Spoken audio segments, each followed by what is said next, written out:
Olá a todos, sejam muito bem-vindos a essa apresentação. Espero que gostem. O tema principal é Instituições, Mercados e Taxas, e a referência bibliográfica principal usada em todos os slides como base é a de Lawrence Gitman, Princípios da Administração Financeira. Bom, vou começar falando um pouco sobre as principais instituições financeiras e como cada um atua mais ou menos. Começando pelo banco comercial, aceita tanto depósitos à vista como depósitos a prazo. Também oferece contas com pedidos negociáveis de resgate e faz empréstimos diretamente para os tomadores de recursos ou através de mercados financeiros. Bom, a associação de poupança e empréstimos são similares aos bancos comerciais, porém, eles podem não aceitar os depósitos à vista e eles obtêm recursos de poupanças, contas NOW e contas de depósito do mercado monetário, e empresta recursos principalmente para indivíduos e empresas para financiamento de imóveis.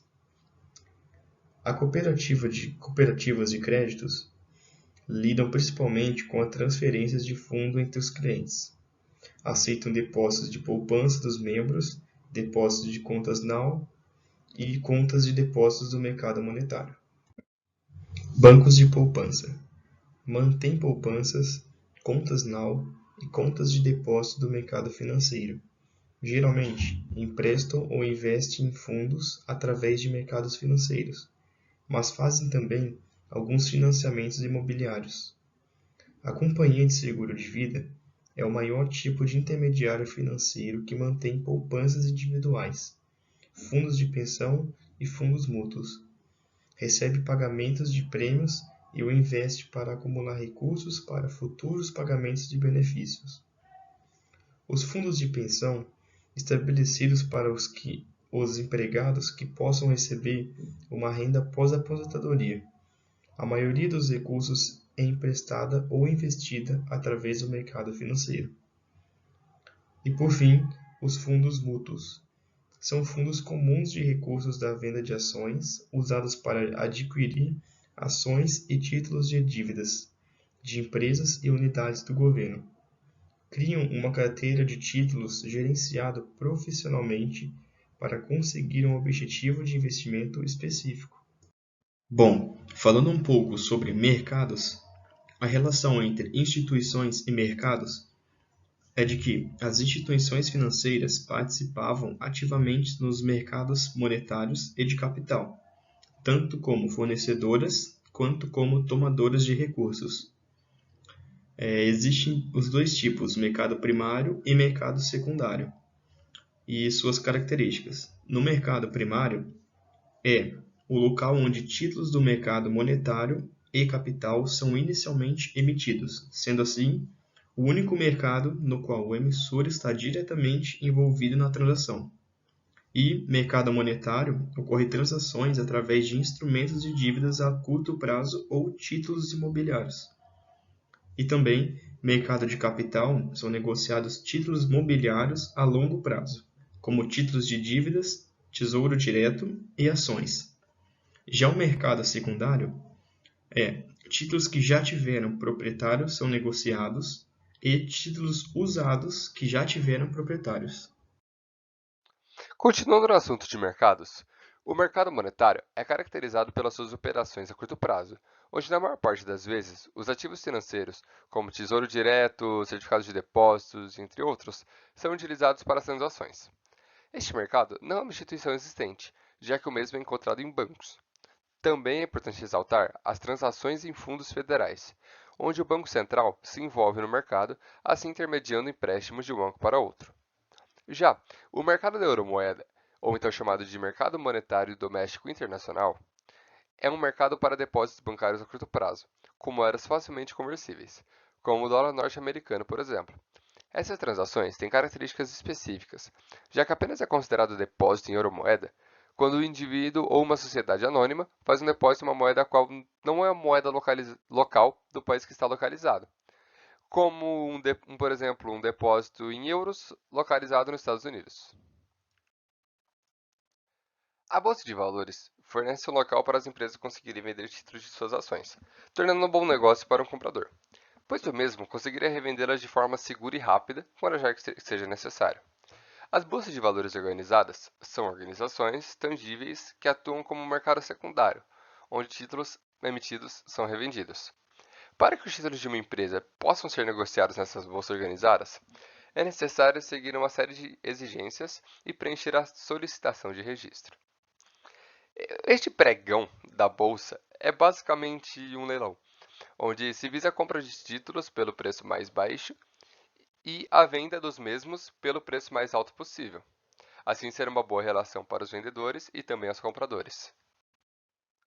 Este mercado de balcão constitui na compra e venda dos títulos, que não são listados pelas bolsas organizadas, e seus negociadores são conhecidos como corretores. Os corretores, eles buscam um lucro no spread, que é a diferença entre duas taxas de câmbio, assim adquirindo títulos no preço de oferta de compra e os vendendo ao preço de oferta de venda. Este mercado é considerado primário e secundário, dado em vista que são negociados títulos emitidos contra aqueles com emissões públicas. Mercados de capital internacional são mercados de ações e títulos fora dos Estados Unidos, o qual é um termo abrangente para agrupar vários mercados menores e mais específicos. O mercado de Eurobonds é o maior e mais velho na área, onde se baseia nas emissões de títulos em dólares e são vendidos para investidores fora dos Estados Unidos. O mercado de título de dívida estrangeiro é mais um mercado internacional para dívidas de longo prazo. Assim, quando um título estrangeiro é emitido por uma sociedade anônima ou por um governo estrangeiro, que é denominado na moeda corrente do país natal do investidor e vendido no mercado local do mesmo. O mercado internacional de ações teve um tremendo crescimento, já que nos últimos anos várias sociedades anônimas perceberam que conseguiriam vender blocos de ações simultaneamente para diferentes países, assim fazendo com que levantassem montantes de capital muito maiores do que levantariam em seu mercado nacional. As cotações são os dados e estatísticas sobre o preço em prazo recente e informações sobre os produtos, como títulos de dívida, ações, entre outros. O banqueiro de investimento tem como função intermediar a compra de títulos emitidos pelo governo e sociedades anônimas para o público geral.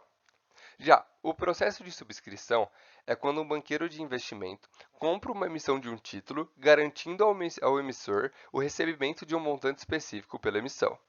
O spread, como já dito anteriormente, é quando o banqueiro busca o lucro na diferença entre duas taxas de câmbio. O consórcio de subscrição é um grupo de bancos de investimento, assim parcelando um grande título, o tornando mais acessível financeiramente e menos arriscado para uma única corretora. Os membros do grupo também esperam ter um lucro de acordo com sua parte no investimento, porém sabem da possibilidade da perda. A colocação direta é quando um banqueiro consegue a venda direta de uma nova emissão de título para um ou mais indivíduos e empresas. Esse tipo de colocação reduz custos administrativos e flexibiliza ainda mais esse tipo de transação. A taxa de juros é o nível de fluxo de recursos que flutuam entre mercados e instituições financeiras, que pode afetar significativamente o crescimento da economia. O nível da taxa de juros atua como um mecanismo regulador que controla o fluxo de recursos entre poupadores e investidores. Os bancos centrais de cada país regularmente avaliam as condições econômicas e, quando necessário, iniciam ações para aumentar ou diminuir taxas de juros, para controlar a inflação e também o crescimento econômico.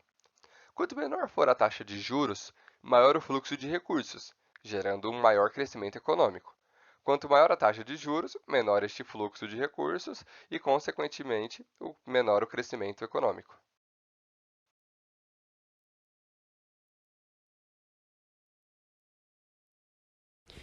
Com isso, podemos concluir que a taxa de juros é o custo de quanto foi necessário para o empréstimo.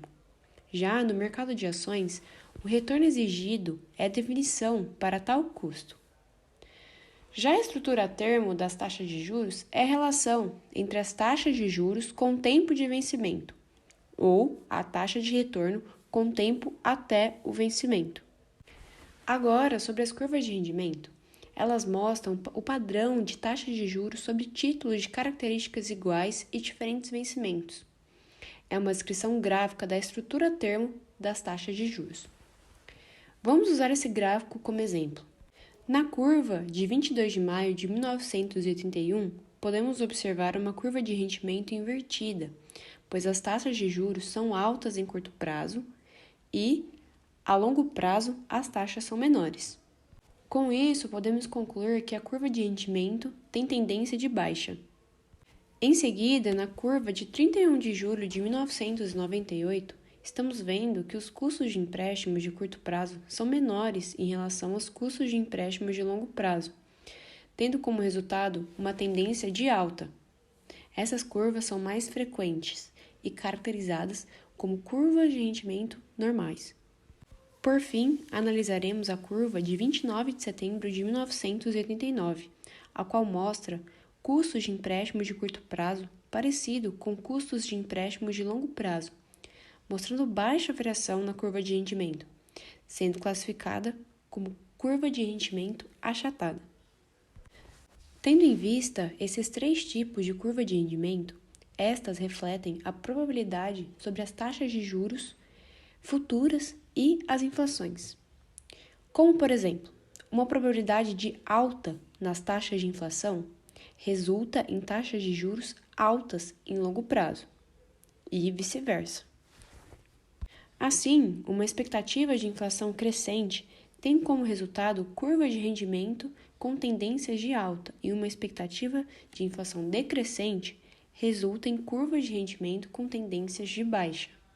Na teoria da preferência de liquidez, podemos concluir que a taxa de juros a longo prazo estão tendo uma tendência de serem maiores em relação às de curto prazo, em função de sua menor liquidez e maior resposta a movimentos gerais de taxas de juros de títulos a longo prazo. Portanto, leva a curva de rendimento a ter uma tendência de alta. Visto isso, investidores percebem menor risco em títulos a curto prazo do que em títulos a longo prazo. Com isso, estão dispostos a aceitar rendimentos mais baixos desses investimentos, e os tomadores de empréstimos estão dispostos a pagar uma taxa maior por financiamentos de longo prazo do que a curto prazo, por terem uma tendência de alta. Por fim, em análise à teoria da segmentação de mercado, essa fundamenta que o mercado de empréstimos é baseado na oferta e na demanda, pelos empréstimos dentro de cada segmento, e esta determinará a taxa de juros que prevalecerá.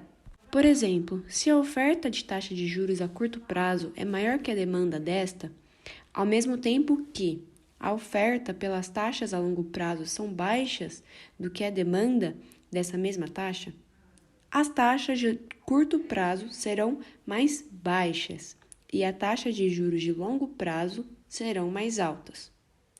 O oposto também pode acontecer. Desse modo, podemos concluir que a curva de rendimento é afetada pela probabilidade da inflação, preferência de liquidez e pelo equilíbrio da oferta-demanda nos segmentos de curto e longo prazo. Esses foram os organizadores do projeto. Espero que tenham gostado do vídeo. Muito obrigada e até mais!